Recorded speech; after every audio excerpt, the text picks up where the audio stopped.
Goeienaand jaar 2. Die volgende leerpapier wat julle of die leerpapier wat julle hier sien is van uiters belang. Julle toets wat julle skryf volgende week en Vrydag 14 Maart. Leer asseblief hard hiervoor. Right, kom ons kyk na bladsy 2. Nou die volgende is baie belangrik om te weet. Okay, motorwerktuigkunde, werkswinkelveiligheidsreëls. So dit is basically jou workshop rules. Right. Punt nommer 1, verseker genoeg ventilasie wanneer jy met engines werk. Punt nommer 2, hou vlambare materiaal weg van masjiene wat hitte en vonke veroorsaak. So enige masjinerie wat hitte of vonke maak, moet glad nie naby materiaal gebring word wat aan die brand kan slaan nie.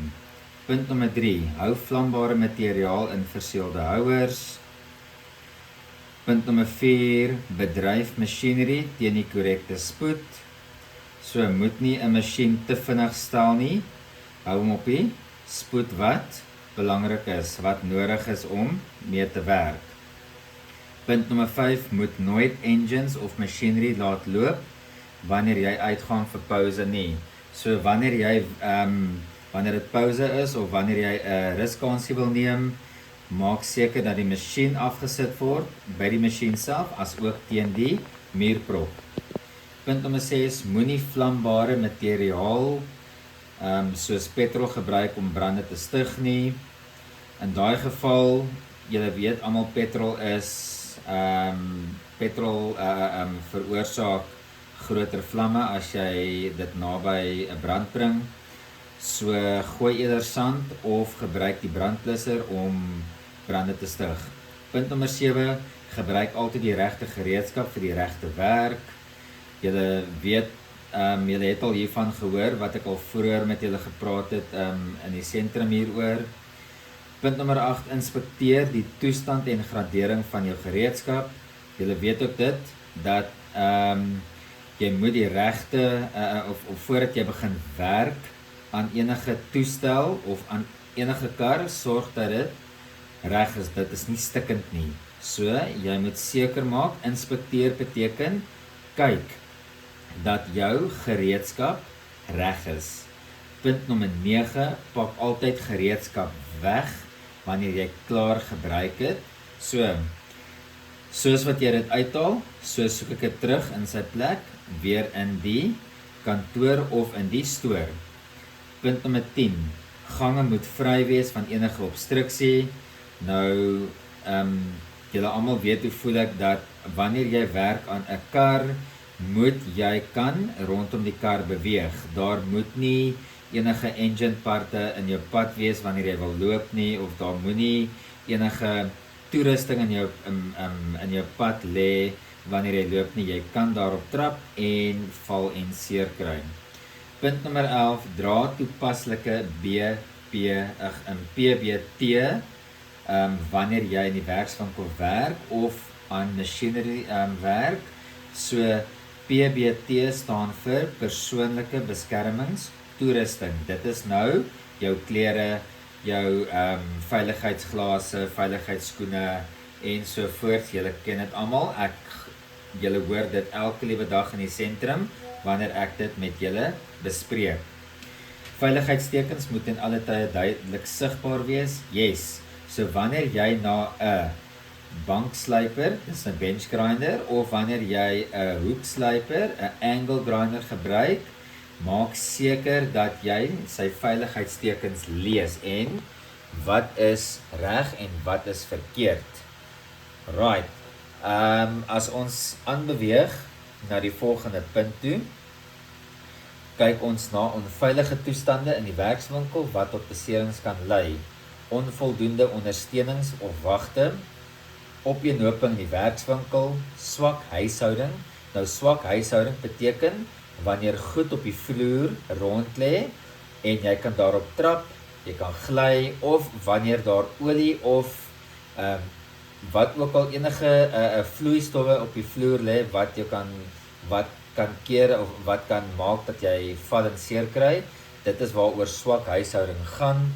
Brandgevare, enigiets wat 'n brand kan laat gebeur, is baie belangrik. Defektiewe beteken stikkende masjinerie of toerusting, soos stikkende masjinerie. Nou wil jy aan 'n banksluiper, bench grinder werk en hy werk nie soos wat hy moet werk nie en dit kan gebeur dat jy kan seer kry. Nie genoeg ventilasie nie. Genoeg ventilasie nie beteken dat al die vensters en deure is toe. So, julle weet ook hoe voel ek daaroor. Sorg dat alle deure en vensters oop is sodat daar genoeg lig deur die werkswinkel kan beweeg. OK, op bladsy 3, versorging en instandhouding van meetgereedskap. Kalibreer altyd instrumente voor gebruik. Punt nommer 2, stel instrumente altyd op 0 na gebruik. Punt nommer 3, moenie instrumente met olierige of vuil hande hanteer nie. Jy gaan 'n verkeerde lesing kry. Punt nommer 4, vermy om instrumente te laat val. So asseblief, wanneer jy 'n instrument gebruik en is klaar gebruik, maak seker dat jy dit op 'n veilige plek berg.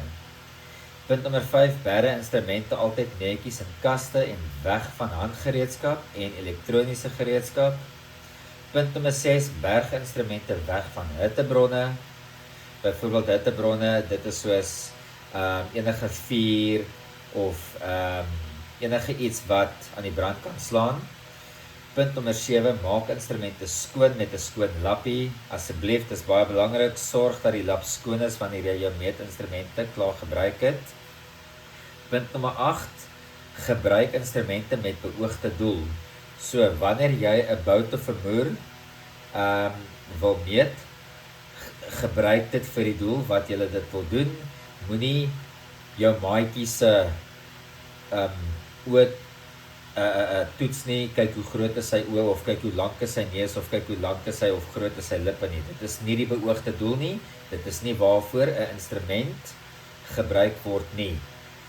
Punt nommer 9, vermy bergings langs magnete. Alright, onthou die magneet kan die lesing deurmekaar gooi. So dan gaan jy nie die regte lesing kry nie. Alright, as ons aanbeweeg na bladsy of die einde van bladsy nommer 3. Soos julle almal weet, het ons al die werkkaarte vir die kwartaal klaar gemaak.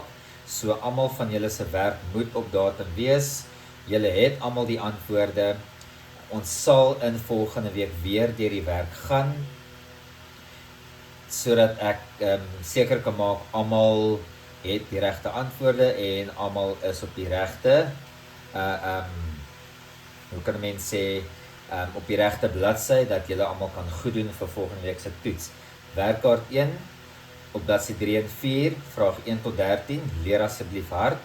Werkkaart 2, bladsy 5 tot 8, leer asseblief vraag 1 tot 6, glad nie bladsy 7 nie, asseblief, los bladsy 7, vraag dan op bladsy 4, werkkaart 3, bladsy 9 tot 13, dit is 'n lang enetjie daai, leer asseblief vraag 1 tot 7, en dan vraag 8, 10 en 12 is baie belangrik, daar is 3 sketse of 3 kraggereedskap wat ek vir julle gee, en 1 handgereedskap, so byvoorbeeld soos 'n impact wrench of 'n impakmoersleutel. Die volgende een, vraag 10, is 'n hoekslyper of 'n angle grinder, soos wat julle dit almal ken. Vraag 12 is 'n klauhamer, 'n claw hammer. So asseblief, ken daai 3 sketse, julle mag een van daai 3 sketse kry. Werkkaart 4 op die einde van bladsy 4. Werkkaart 4 is van bladsy 14 tot 16. Maak seker dat julle vraag 1, 2, 7 en 8 leer. Seuns, julle moet 'n lekker aand verder hê. Baie sterkte met julle leerwerk. Ons gesels weer môre.